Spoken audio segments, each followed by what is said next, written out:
What's going on, everybody? Welcome to episode 19 of Destination Talk. I am John Paz. And I am Harry, and we are coming to you today from Chop Studios, located at 750 Route 34 in Matawan, New Jersey. Thank you to today's show sponsor, the Academy in Garwood. To schedule a free class, text them at 908-540-6936. Today's guest is someone who's lived every phase of the hockey journey, from college arenas to the pro ranks, and now to redefining athlete development off the ice. Dillion's story isn't about hockey. It's about transformation, resilience, and building something bigger than the game. We will rewind to where it all started, his early days in the sport, the lessons from playing at the collegiate and pro levels, and the pivotal moments that shaped his mindset.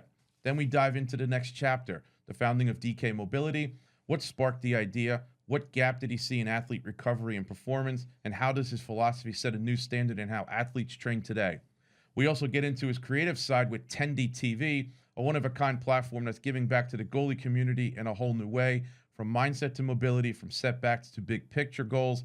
Dillion brings a ton of insight for athletes, coaches, and anyone chasing the next level.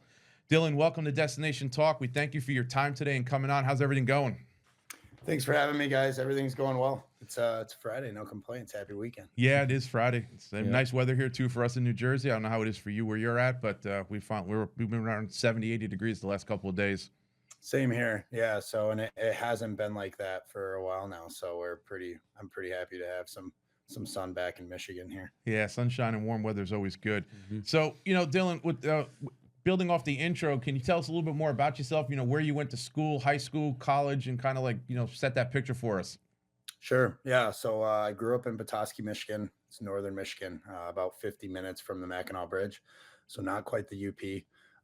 They consider us trolls. I know like the terminology for people up there in the UP is a Youper, and I often get that.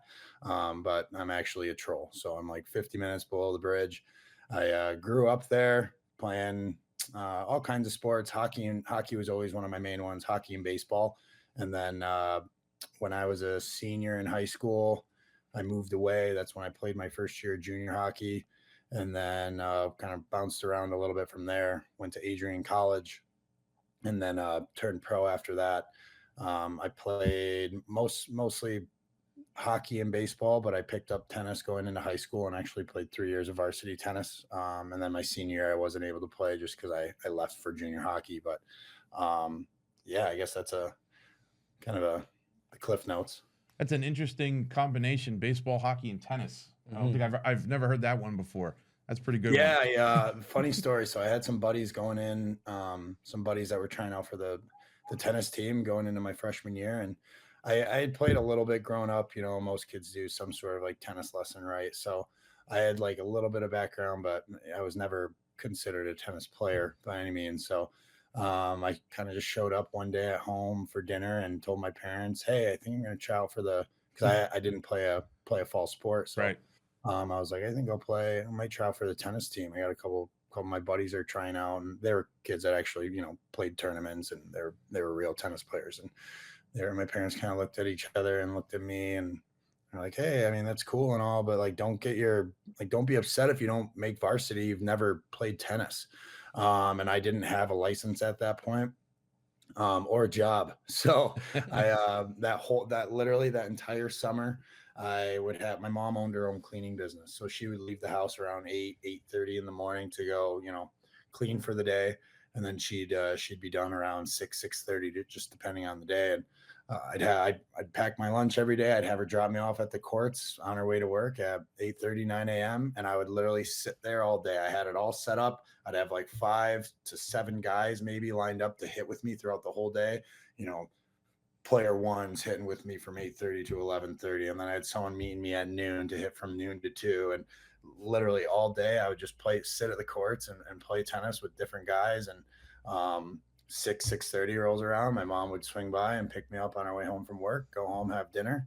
And I literally did that 5 to 6 days a week, if not 7 days a week. I was obsessed. And I'm making varsity as a freshman, made 3 doubles, man. So there you go. Yeah, I love tennis. I was for a while there, it was probably one of my, hockey was always my favorite, but for a minute, like tennis was creeping up on it, and just such a fun sport. So back to hockey. You play at the collegiate level, and then you made the leap to the pros. What were some of the biggest lessons you learned from each stage throughout your career? Sure. Yeah, I think the biggest thing going from college to pro is it's a business now. It's not just you're not just there playing hockey. It's your job. You gotta treat it like such, but at the same time, you can't let it become your job, right? Or you can't let it start to feel like a job, Mhm. which I think can be difficult at times. Just keeping things fun, which sounds crazy, but there's pressure that comes with it. There's things that are out of your control that happen that make it difficult. But I think that was probably one of the biggest things. And then just learning how to be a pro, how to handle the day to day. There's no more school. There's no more like cafeteria. You got to eat the right way. You've got to hydrate correctly. I guess fun fact, I was born with one kidney, so I get dehydrated really easily. So that was probably like the biggest thing for me. Going to pro, you played essentially double the amount of games, a lot Right. more travel.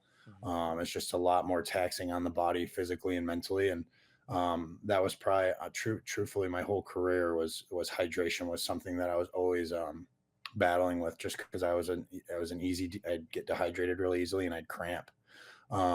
So just that was something I had to be very on top of my whole career. Otherwise, because I'm also a big sweater. So like Mhm. it just didn't none of those things, really help my case. So I think those are probably some things that really stick out to me. You bounced around a lot, at the lower levels of the professionals, and then ultimately getting to the AHL. So, was there a moment during that time that you were like, that really shaped your mindset that helped you? Truthfully, COVID. Okay. I think, and another thing pro hockey I think teaches you is, yeah, you get pretty good at reading body language and trusting your instincts too, right? I think early on in my career, I could kind of figure out pretty quickly if was comfortable or if I felt like something was off, and usually that reflected in my play. I definitely always played better when I felt like I could just be myself. I'm naturally kind of a goofy, outgoing kid, and if I felt a little shy or like I couldn't necessarily like open up or be that guy, then I definitely felt like it affected my confidence a little bit on the ice. Mhm. Um, and in situations where maybe I just felt comfortable right away, whether that's due to the guys or the coaching staff or both. Those are the times that I was really able to kind of just settle right in early and just be myself and play my game and probably just play the most consistent. I you know, I think when COVID hit, it was obviously really tough for everyone. That year, I was a little up and down. That was my second year pro, and I kind of went into it thinking, okay, I had a really good first year pro in the SP. I was a starter. I had a ECHL call up. I was expecting to go to an ECHL training camp that year too, and have a chance to actually make the team, not just go there and fill a spot for a week. Right. And then if it didn't work out, then I was going to be the guy in the SP on whatever team I signed with, and that's just not what happened. I ended up getting cut out of training camp. I'll be the first to say I think I kind of got a raw deal. I probably should have done a little bit more homework before I signed where I signed, but I also didn't have the best training camp. So I could have done more myself to give myself a little better opportunity, but nonetheless, I got cut. Went back to school for like a week to just train and skate. Um, was trying to not go to the Fed just because at the time it was a bad. I mean, call a spade a spade. It doesn't look good when it's on your AP, Right. right? So it just makes it harder to climb. So I was trying to avoid that, but everyone was healthy. Every team had their guys. They were going to give their guys a chance before bringing in someone new. So I was kind of just stuck waiting.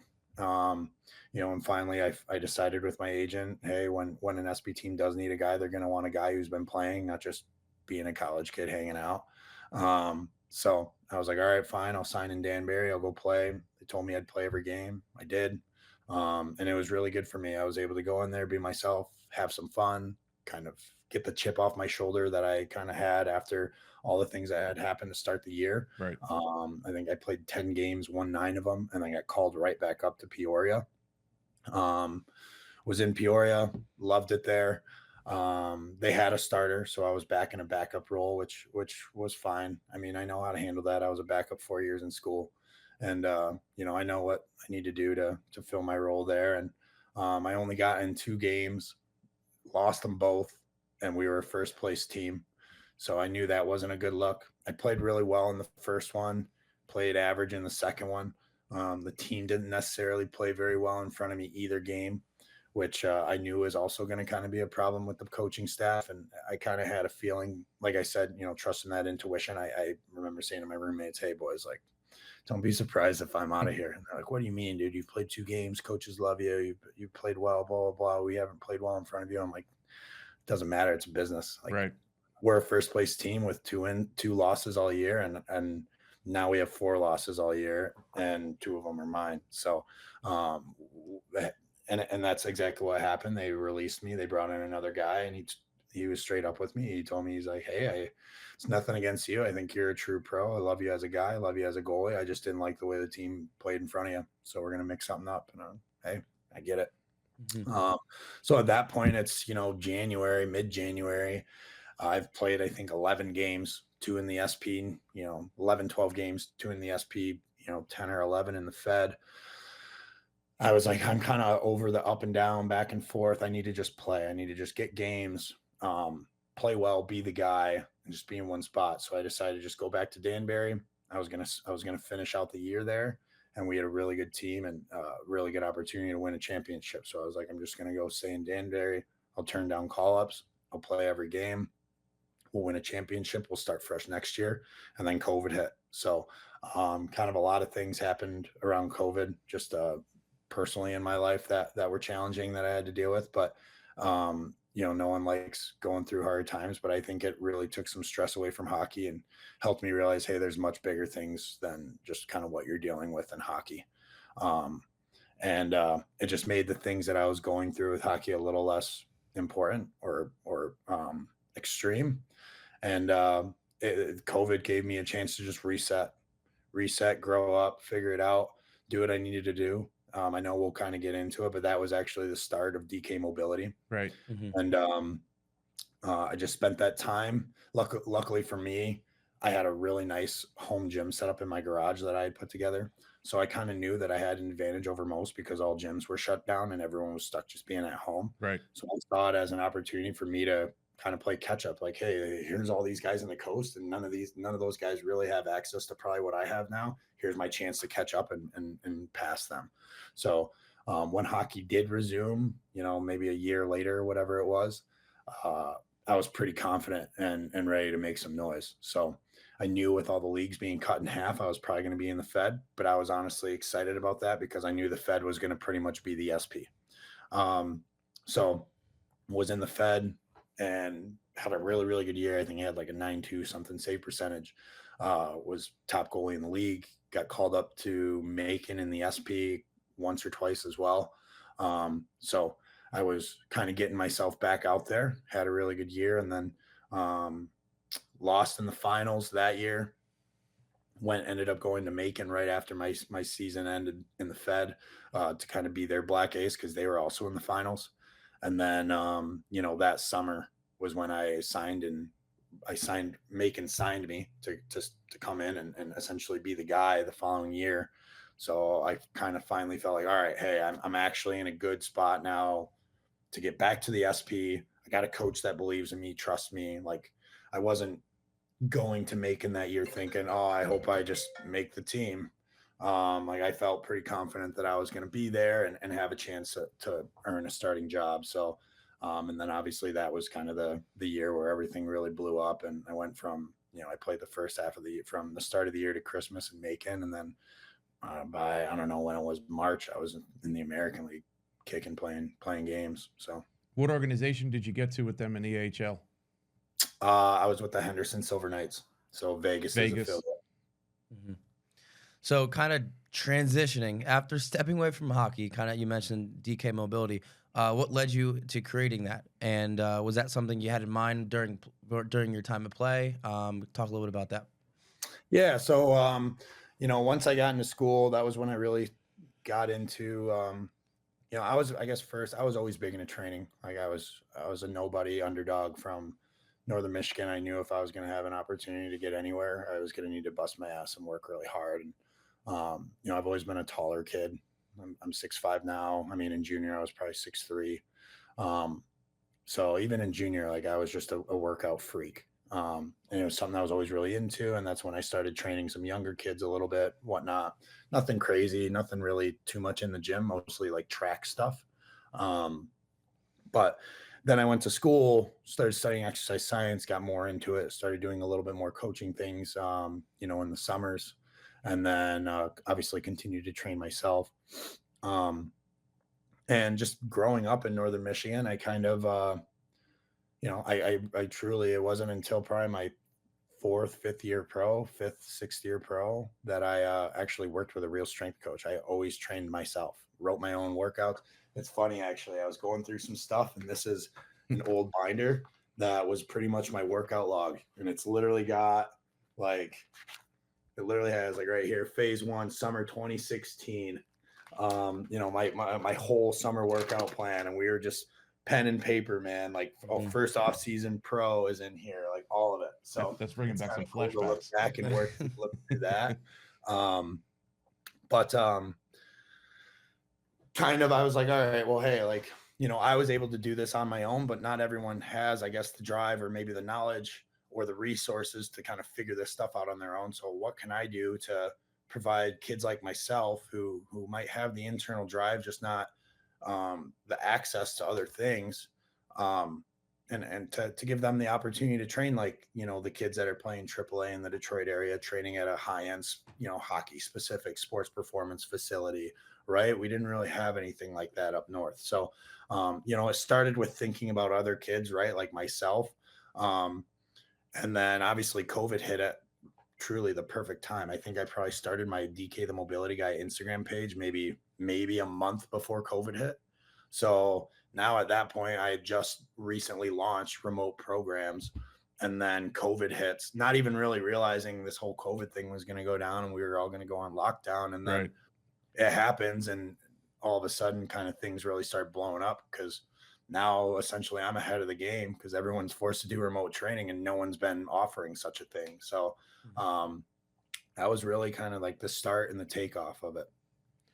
So, as a trainer, coach, what gap do you see in the athlete's development? Yeah, I mean, I think, especially with like junior and high school age kids, they all want to lift heavy. Right. If they've had, access to training and stuff like that, right? Right. They all want to lift heavy. They don't understand necessarily why they're lifting heavy, right? They just want to lift heavy because they want to see how much weight they can move.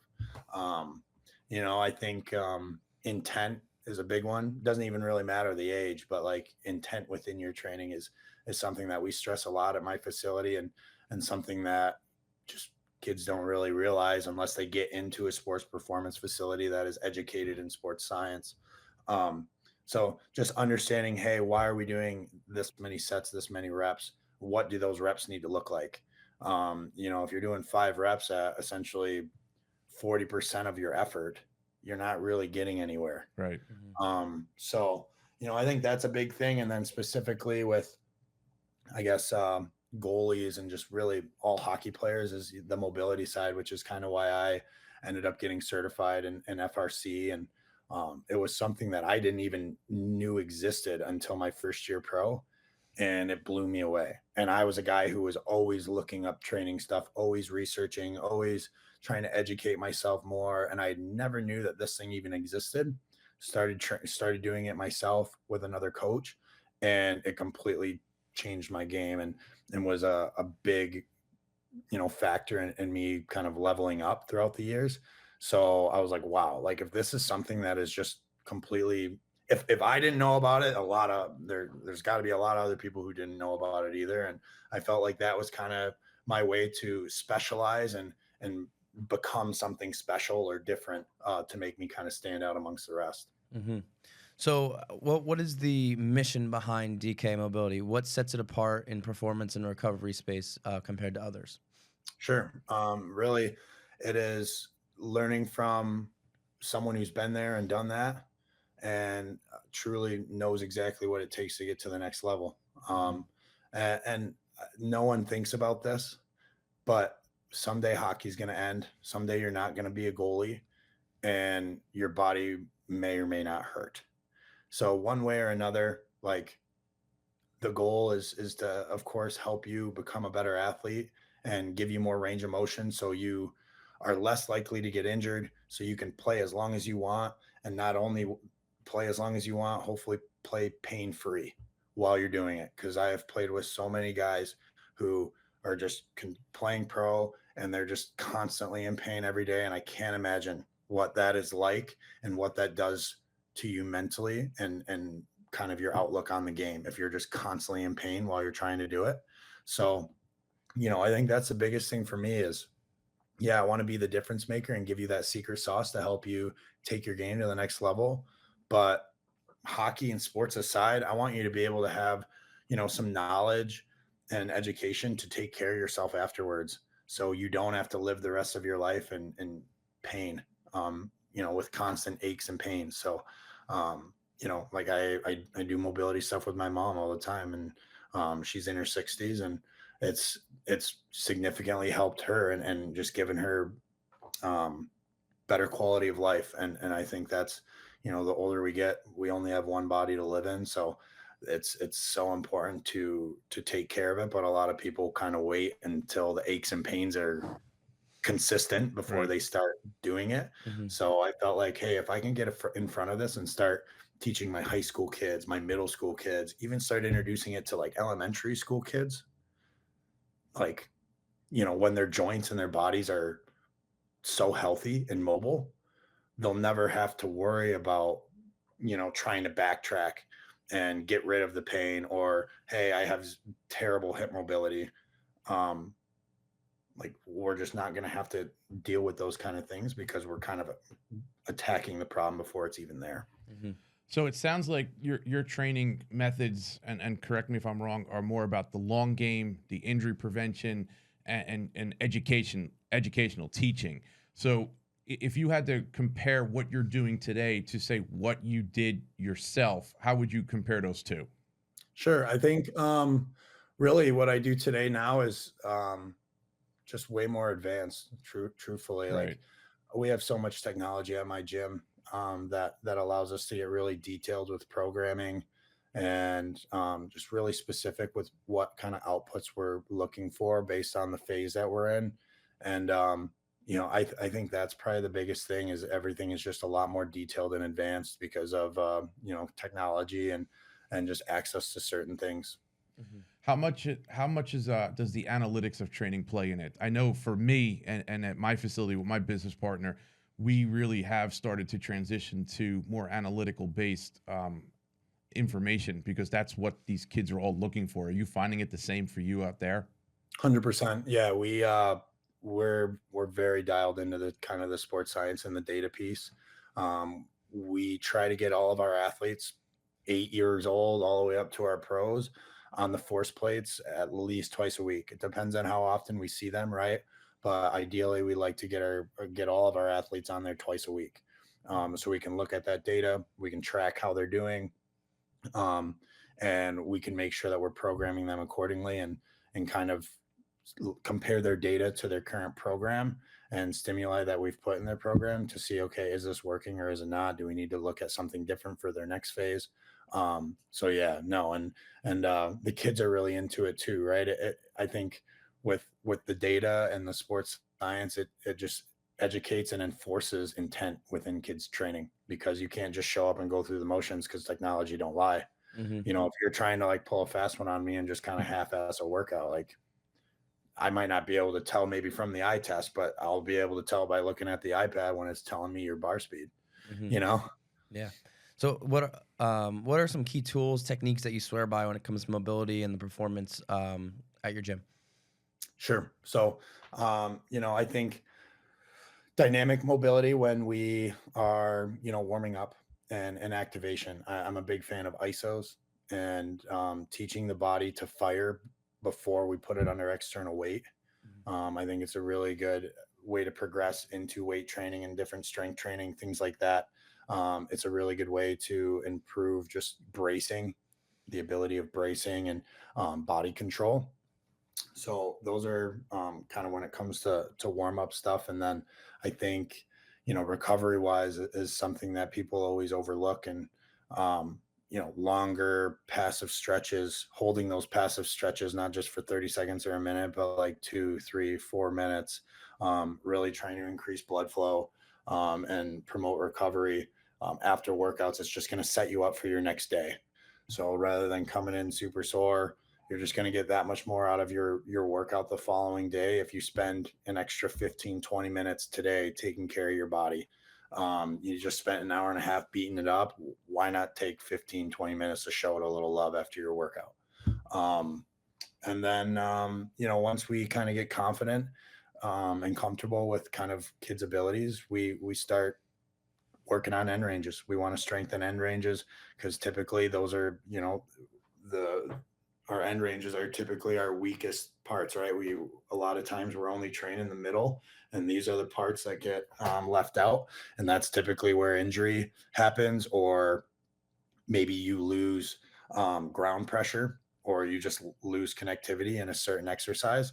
So kind of once we build that foundation with the training and things like that, we'll start kind of doing more pills, rails, progressive, regressive, angular, isometric loading, which would be more like strength training, but with mobility. And again, that's isometric work, teaching our body how to fire, generate more force in an end range. So now we're improving our mobility range, and we're also expanding our flexibility ceiling. So those are it's kind of the process that I use. I know more recently you just launched something new called Tendy TV. So what's the vision behind that, and can you talk a little bit about what that does? Yeah, absolutely. So Tendy TV, I partnered with another big goalie, big name in the goalie world, Jeff Lerg, and we put together this video platform providing educational coaching videos covering all areas of performance, strength training, mobility training, injury prevention, yoga, nutrition, speed and conditioning, goalie mindset, on ice drills, and just kind of overall goalie mindset and psychology. So really, we just wanted to create a platform that would be affordable and accessible to goalies of all ages and skill levels. We're talking house goalies, men's league goalies, again, all things that you can do remotely. If you don't have access to anything but your backyard, there's drills and there's things in there for you. If you have access to a Planet Fitness, there's drills, there's things you can do. Right.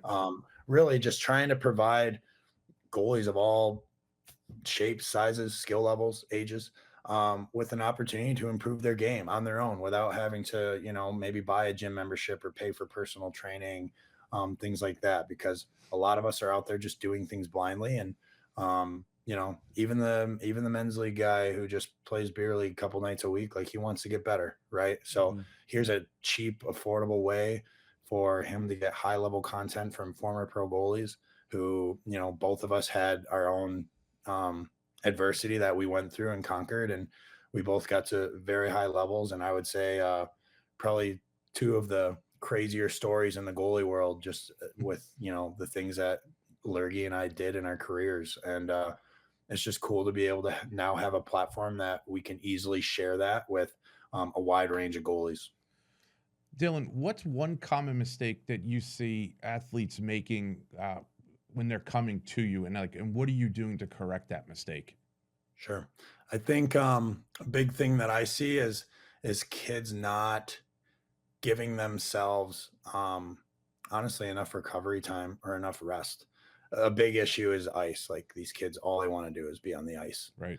And I'm like, and naturally they're going to think I'm biased because I want them in the gym. And I'm like, no, your body and forget your body, your mind needs a break from the ice. I would say my biggest mistake as a pro was I never gave myself enough time right after the season to just do nothing.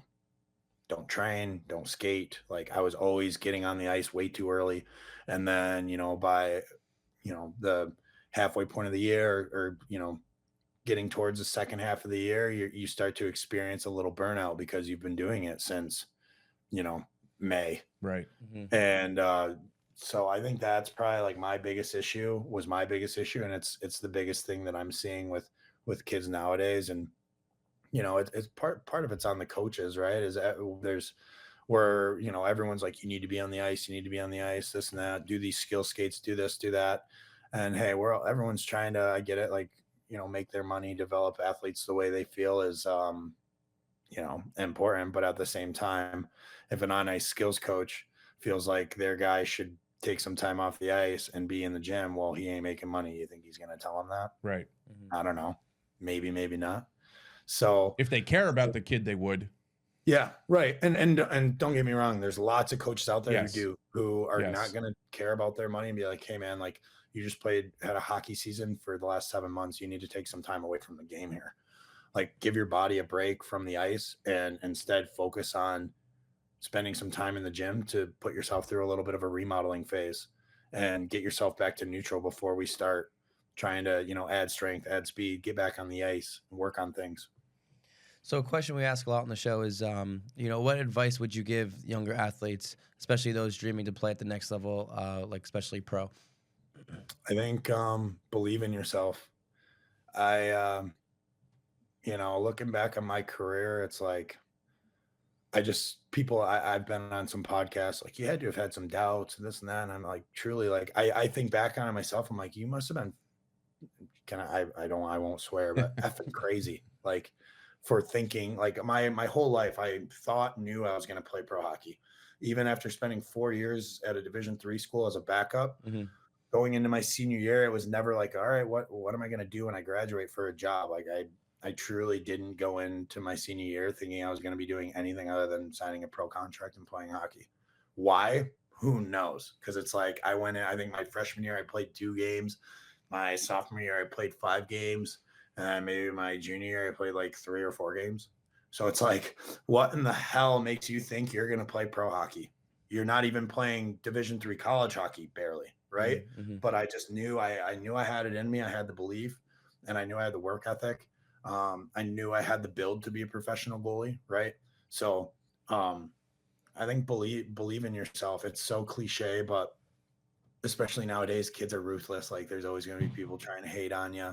Oh, you think you're doing this? Like you can't even do this, blah, blah, blah. Like, trust me, I had my fair share of haters and doubters, but you can't let that get you down. Like, and I can't sit here and say that when I had friends or peers chirping me that it didn't bother me, because it did, and it does. Right. But you can either let that put you in a shell and make you be like, screw this, I'm going to quit. Or you can let that just become fuel for the fire.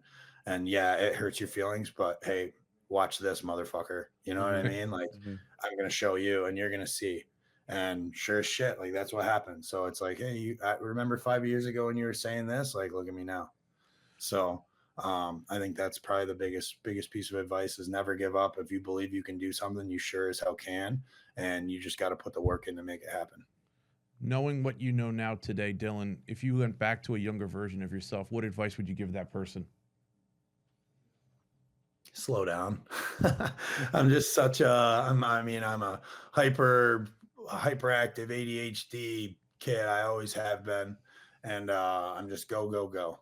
And I think, it could have benefited me maybe taking a step back and just slowing down a little bit. Like, I think that's part of why I think COVID was so good for me, because it forced that. Like, I couldn't leave the house. I couldn't do nothing. Right. So it literally forced me to kind of like, hey, take a step back, slow down a little bit. And kind of just allowed me to find that love for the game again. Not that I had ever lost it, but it's when you're in the thick of pro hockey and you're trying to climb the ladder and make a name for yourself, especially when you're in some of those lower levels where you're not making the most money. I was working summer jobs, but I wasn't working another job during hockey season. Right. So like, it's not like I'm swimming in money over here at those times. Like, it's really easy to just get stressed out and like feeling like, oh, I got to get to the next level. I got to get to the next level. And then before you know it, you're spending all this time just worrying about that rather than worrying about enjoying where you're at, enjoying playing, just enjoying the experience of playing pro hockey at any level, and enjoying your teammates and the little things like that. And I think going into COVID and going through some personal issues really allowed me to just find that love for the game again And rather than focusing on the pressure of performance, I just shifted my attitude to just being grateful. It's like that was one of the last things I'd do before putting my gear on is I would just look around the rink and hang out with my headphones on and just be like, wow, how freaking cool is this? Like Right. I'm playing professional hockey. My mom and dad are at home, super excited. Like this is giving them something to do on their weekend. Like they're like, oh, Dylan's playing tonight. Awesome. We're watching the game, blah, blah, blah. Like it gave something for my family to look forward to. And like, how cool is that? That like, I got to, my job was something that not only was something I loved to do, but something that my family loved, watching me do. And it gave them something to do as well. And, um, I think just focusing on gratitude is probably that piece of advice is, hey, don't focus on what you have or don't have. Don't focus on what you need to do or where you need to get to. Just focus on the moment, be present, and just focus on how grateful you are to be where you're at right now and just enjoy it. Mhm. So what's the future look like for DK Mobility and Tendy TV? Yeah, man. So I'm running a facility now called the Athlete Lab. We're located in Farmington Hills, Michigan. Um, we are powered by 2SB Sports, which is a really big sports performance company in the area. We have about 6 or 7 different locations kind of scattered around the Detroit area. And, I would say next is summer training. We've got probably 20 to 25 pros that train with us and probably another 20 to 25 college guys that train with us. So I'm really excited. And a lot of these are guys that I trained with, right, the Right. last few years. So, I think next is getting those guys in and just building a really good, professional relationship with these guys now. And, um, hopefully be the secret sauce that they need to take their game to the next level. Like, mobility was for me at that point in my career. And just give these guys something extra, right, that they haven't had in years past because I haven't necessarily been around as a coach. So, building good relationships with them, helping those guys, have their best off season and head into next season feeling confident and healthy, Mhm. physically and mentally, and then just continuing to mentor and share my experiences with people. I think you know, training aside, work ethic aside, like you can learn so much just from listening to other people, and I've really become a big fan of the business side of things. So I want to continue to learn more about running a business, entrepreneurship, continue to expand my knowledge in sports science, and just try and become the best leader that I can. I have 3 coaches that I'm responsible for, and it's management is new, right? So. I'm used to being kind of a leader on a hockey team, right? And running a business where I'm the only employee. But now I'm kind of doing both of those, but in a business setting. So it's been a fun challenge and just continue to kind of grow in those areas. No, that all sounds great. Well, Dylan, we want to thank you very much for taking the time out of your day to join us and sharing your story and insights, not only in your professional career, but in what you're doing now and the people and the kids that you're helping. And we really want to, just say thank you again and continued success with everything that you're doing. And that's a wrap for us on episode 19 of Destination Talk with Paz and Harry. Until we see you again.